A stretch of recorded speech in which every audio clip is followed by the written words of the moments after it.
Hello everybody, welcome to today's video. It's Slim speaking. If you're looking for what we're flying, we're in DCS world. We're going to go to instant action.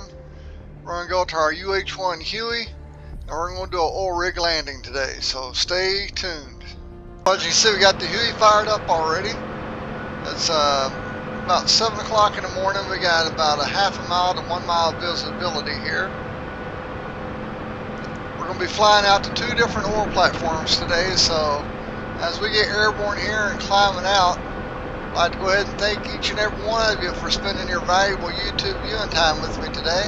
It's great to be back here in the DCS world. And we're also going to be doing a little bit of a challenge again with Microsoft as I fly that 407 to another elevated platform offshore. I ain't going to lie to you, I've never flown a Huey in real life. Now, I've ridden one probably a half a dozen times. And every Huey flight I've ever gone on, I have never felt, you know, the turbulent air like it shows you here, but I don't know, maybe it's just me. H marks the spot. That's where we want to set her, right here. Nice and smooth landing. Oh, look at that. That's perfect right there. That's like a Chamber of Commerce landing. We'll look over here, passengers will get off, and we'll get airborne in here in just a second. Well, here we are. Let's go ahead and get airborne here, as you can see from the outside view. Iron grease, pull it up. Now we're taking off away from those derricks for a good reason. You don't want to fly towards them. It'll be a pretty bad day. What do you say? You want to do one more approach to this one here? We'll make it a starboard side approach. Let's go. We'll go ahead and make it starboard side as we come around to the right. Now whatever we do, we're never going to come over the top of those derricks right there. That'd just be bad news if you tried to fly over them and work your way around. I'm trying to give myself about a quarter mile to size everything, a quarter to a half a mile. That's where I'm making my approach at. Go ahead and increase the power, slow our speed, and start working our way in here. I ain't going to try and get so low this time. I'm trying to keep it a little bit steadier for you.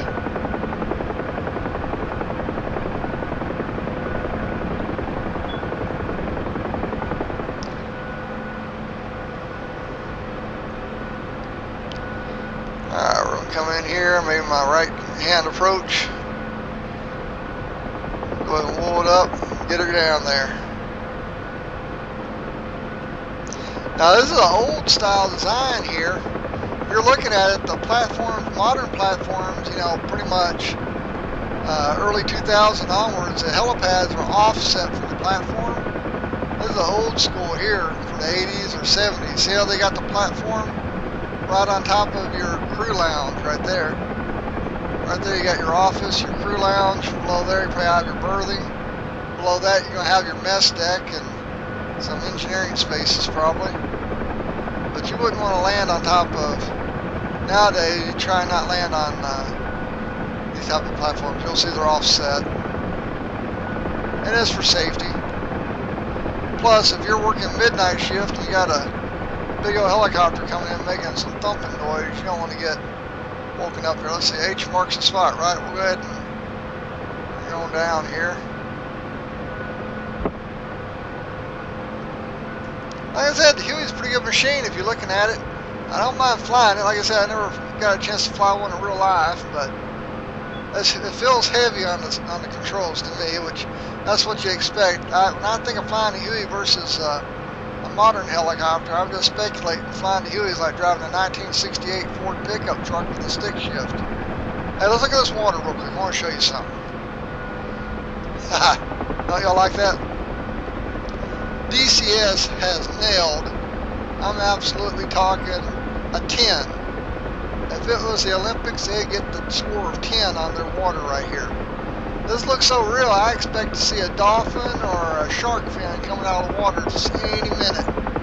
Look at that wave action. The wave, the fox, not the fox, the dang fog, whatnot. I tell you what, the sunrise coming over the mountains, the oil rig in the foreground, DCS has nailed it, and that's some just stunning graphics, don't you think?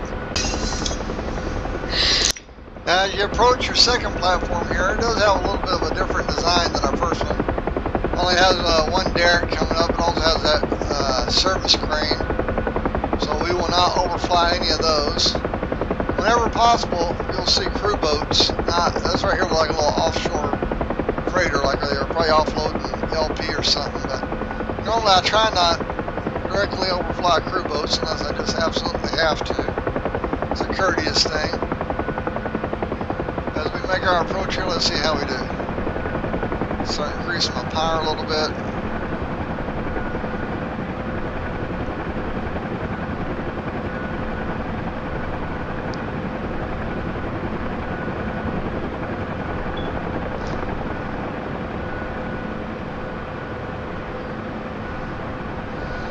Depth perception is a really tricky thing over water.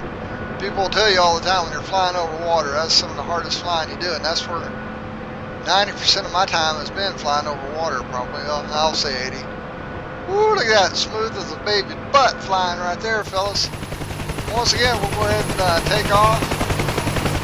Now I'm going to have to ease her in the back and put it in reverse.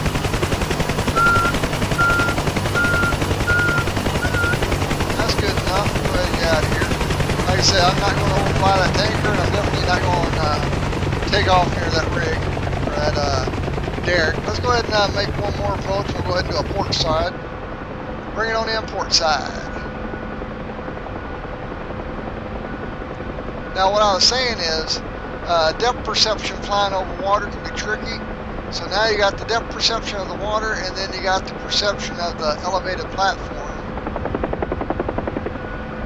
So factor in any visibility or wind issues like today. It can be for challenging flight. And you're flying a single engine Huey here, so if you have a problem, well, same as that 407, you got a problem, you know, you're pretty much going into drink. There's going to be a little bit higher approach. See, I don't center, I keep it off to either my side or co-pilot side, whoever's flying, because we're maintaining a constant visual of that platform until we go ahead and bring it on in. We'll try and get her right there on the center of the H again. And if you're watching the red, you can see right here, you can see my hands and feet moving in my collective. I'm always working the cyclic and pedals. Working my collective. I feel like I'm playing a trumpet while riding a unicycle on top of a basketball. You get kind of busy here. Let's go ahead and ease on forward. Easing on up here. Right about there. What do y'all say? That a good part of Mr. Park for you? Look at that. Talking about nailing it. Once again, let's go ahead and get her out of here.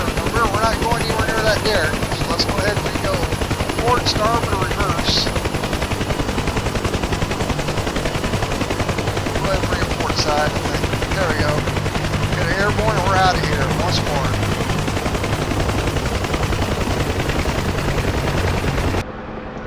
Alright, y'all want to go try that Microsoft Flight Simulator 407 now? Let's try and see how that works out. Here we go. And 3, 2, 1, switch into Microsoft. Well, everybody, here we are on the Microsoft Flight Simulator, and if you're looking for where I'm flying at now, I got the old 407 here, and we're going to be going to the Needles Lighthouse Helipad in Alum Bay. And it's located somewhere over here in the England area. Well, hello everybody, as we're coming up to Needle Point here offshore. As I was talking about just earlier, I think DCS has some pretty good water features going on. Also, they got some really nice clouds. So I think they got a slight edge over Microsoft in that effect. But I'm going to give you guys the National Geographic helicopter tour at Needle Point Lighthouse. So as I come up over here over these mountains, look at that, just the sun glare and everything, the landscape here and the rocks. Microsoft does an outstanding job of capturing those graphics. Even the lightkeeper's house here, look at this. The roadways, the trails, the rocks. They just did an awesome job, Microsoft, on these graphics. And like I said, it's just a different type of flying and a different type of scenery here. Hey, you guys know what a pushover is in a helicopter? Yeah? No? Hold your gut.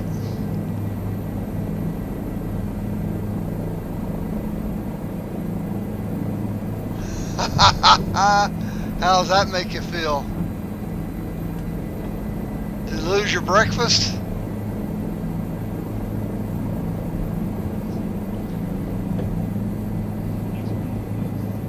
Yeah, and that's the thing about flight simulators. You can have fun in it. I probably wouldn't have done that for real. It was clear to me. No objects or debris.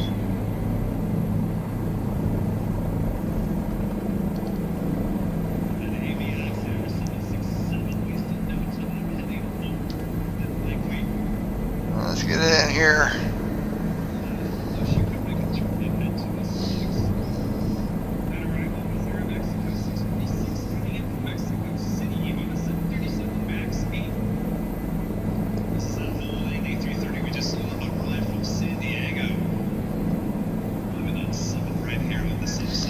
The flight characteristics are a little off on the 407 too.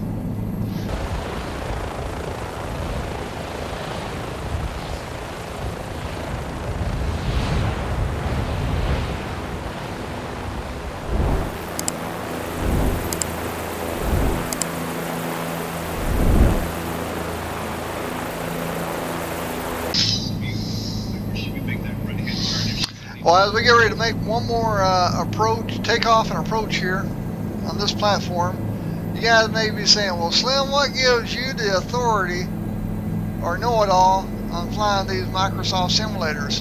Well, I want you guys to know I got my commercial simulator license. It came in a Cracker Jack box along with a compass, a whistle, and it's caramel colored popcorn. And it was good. I'm going to go ahead and come on back around for one more landing. What do you say? Again, I don't want to be anywhere near that rock face, so we're going to go ahead and bring it in a little bit more this direction here, I'd say.